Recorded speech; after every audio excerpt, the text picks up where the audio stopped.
नमस्कार, आप सभी का बहुत बहुत स्वागत है न्यूज 24 के सोशल मीडिया प्लेटफॉर्म पर। मैं हूं आपके साथ विपनेश माथुर। जैसा कि आप जानते हैं कि हर दिन मैं आपके सामने रोजाना बड़ी खबर लेकर हाजिर होती हूं ताकि आपको उससे रूबरू करा सकूं, उसके बारे में बता सकूं। आज हम बात कर रहे हैं हिंदुस्तान के सबसे बड़े ऑपरेशन वंदे भारत और समुद्र सेतु ऑपरेशन की। आप जानते हैं कि एयर इंडिया और नौसेना ने मिलकर इस ऑपरेशन को चलाया है और ये 1990 के बाद दूसरा सबसे बड़ा ऑपरेशन है जो सरकार की तरफ से चलाया जा रहा है उन लोगों के लिए जो बाहर विदेशों में फंसे हुए हैं इस कोरोना काल की घड़ी में, संकट की घड़ी में, जो घर वतन वापसी अपनी करना चाहते हैं, घर लौटना चाहते हैं, उनके लिए सबसे बड़ा अभियान चलाया जा रहा है जो कि 7 मई से लेकर 13 मई तक चलेगा। 12 देशों के लिए 64 उड़ानों का संचालन होगा इस पूरे ऑपरेशन के दौरान, जो कि 7 मई से 13 मई तक चलेगा। कोरोना वायरस के चलते बहुत बड़ी संख्या में लोग बाहर फंसे हुए हैं, उनको वापस बुलाया जाएगा। लेकिन 7 मई से लेकर 13 मई तक इस ऑपरेशन के दौरान तकरीबन 15,000 भारतीयों की घर वापसी होगी और इसके लिए बाकायदा एक फॉर्म भी रिलीज किया गया था। उसको भरने के बाद, पूरी जानकारी देने के बाद उनको वतन वापसी उनकी कराई जा रही है। 8 मई की मैं आपको डिटेल दे देती हूं कि कितने जो पैसेंजर्स हैं जो भारतीय बाहर फंसे हुए हैं उनको लाया गया है। सिंगापुर में फंसे इंडियंस को लेकर एयर इंडिया का जो विमान है वो दिल्ली पहुंच चुका है, जिसमें 234 पैसेंजर्स सवार थे। लॉकडाउन के तीसरे चरण में बाहर देशों में फंसे लोगों की मदद के लिए ये वंदे भारत अभियान के द्वारा जो है लोगों को एयरलिफ्ट किया जा रहा है और समुद्र के रास्ते भी उनको लाया जा रहा है। और एयरपोर्ट पर जैसा कि मैंने आपको बताया भी था कि बाकायदा पूरी उनकी चेकिंग हो रही है, थर्मल स्क्रीनिंग की जा रही है हर एक यात्री की जो बाहर से वापस आ रहे हैं, और साथ ही सोशल डिस्टेंसिंग का पूरा पालन किया जा रहा है। और जो स्टाफ एयर इंडिया का प्लेन में सवार है, मौजूद है, उन्होंने पीपी किट भी बाकायदा पहनी हुई है और इस दौरान बातचीत बिल्कुल नहीं की है किसी के साथ। ये कुछ गाइडलाइंस है जिनका पूरी तरीके से पालन हो रहा है।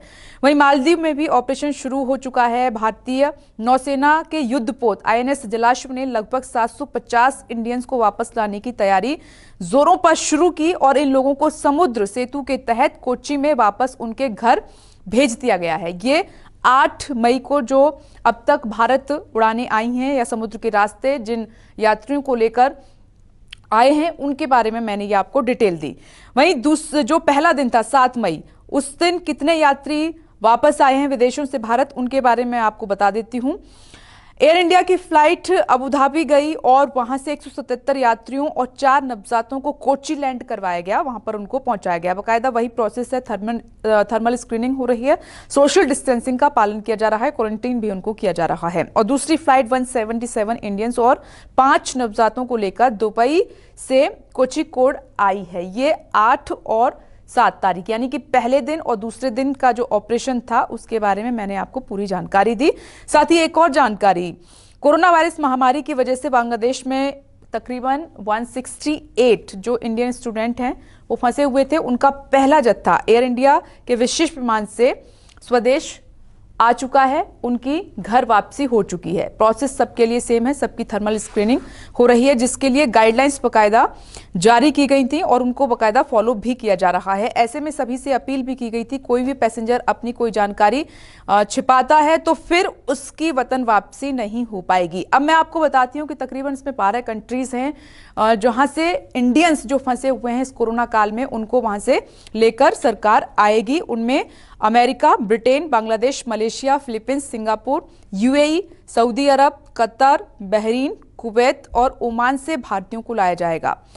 तो पहले हफ्ते में खाड़ी देशों से 26, साउथ ईस्ट एशिया से 17 और अमेरिका, ब्रिटेन और बांग्लादेश से 7-7 स्पेशल फ्लाइटों के जरिए भारतीयों की घर वापसी होगी, जिसमें से कुछ की हो भी चुकी है जैसा कि मैंने आपको जानकारी दी। तो पहले दिन जो थी वो Abu Dhabi, Dubai, Riyadh, Doha, London, San Francisco, Singapore, Kuala Lumpur, Dhaka और मनीला से 2300 भारतीयों को लाया गया। और दूसरे दिन यानी कि 8 मई को बहरीन और कुवैत से करीब 2000 भारतीयों को लाया जा रहा है, कुछ इसमें से आ भी चुके हैं। तीसरे दिन भी ऐसे ही ये सिलसिला चलेगा, इतनी ही तादाद में भारतीयों को लाया जाएगा। फिर चौथे दिन करीब वाशिंगटन समेत कई जगहों से 1800 भारतीयों को वापस लाया जाएगा, उनकी वतन वापसी होगी। इसी तरह 5वें दिन भी 2000 से थोड़े ज्यादा भारतीयों को लाया जाएगा। इसमें सऊदी अरब में रह रहे भारतीय भी शामिल होंगे।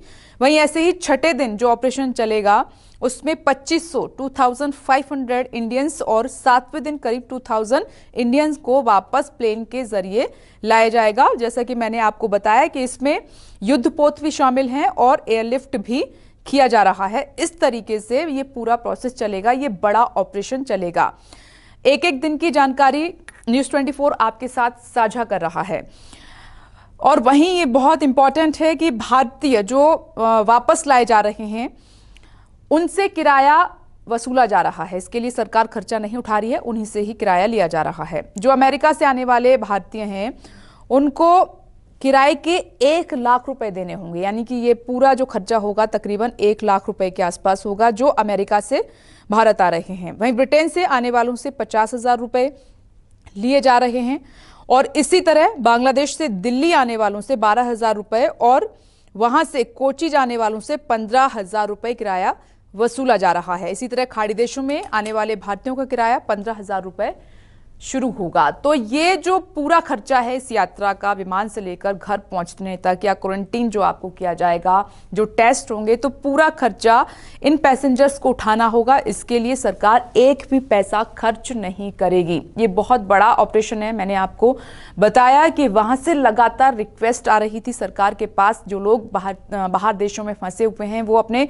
घर वापस आना चाहते हैं क्योंकि वो वहां परेशान हो चुके हैं। तो उन सभी की अपील पर, उनकी रिक्वेस्ट को देखते हुए मोदी सरकार की तरफ से ये बड़ा डिसीजन लिया गया, ये बड़ा फैसला लिया गया। और अब क्योंकि मैंने जैसा आपको बताया कि ये एक एक करके हर दिन कितनी संख्या में यात्री आने हैं, कितनी फ्लाइट जो है मूव होंगी, कितने लोगों को एयरलिफ्ट किया जाएगा, ये पूरी तरीके से बड़ा जो अभियान है इसका प्लान है बनकर तैयार है। तो ये जानकारी 7 मई और 8 मई की मैंने आपके सामने रखी। और इस दौरान जो निर्देश हैं जैसा कि हम भारत में फॉलो कर रहे हैं वैसे ही ठीक जब एयरलिफ्ट उनको किया जाएगा तो जिस कंट्री से उनको आना है वहां पर उनकी थर्मल स्क्रीनिंग हो रही है, बाकायदा टेस्ट हो रहे हैं। और जब ये इंडिया में एयरपोर्ट पर लैंड करेंगे तो वहां पर भी बाकायदा इनकी थर्मल स्क्रीनिंग हो रही है, इनको क्वारंटीन किया जा रहा है, सोशल डिस्टेंसिंग का पूरा पालन हो रहा है। और किसी में भी अगर कोरोना का एक भी लक्षण है तो फिर उनकी वतन वापसी नहीं होगी, उनको इंतजार करना होगा। तो ये सरकार की तरफ से प्रयास किए जा रहे हैं लोगों की वतन वापसी के लिए।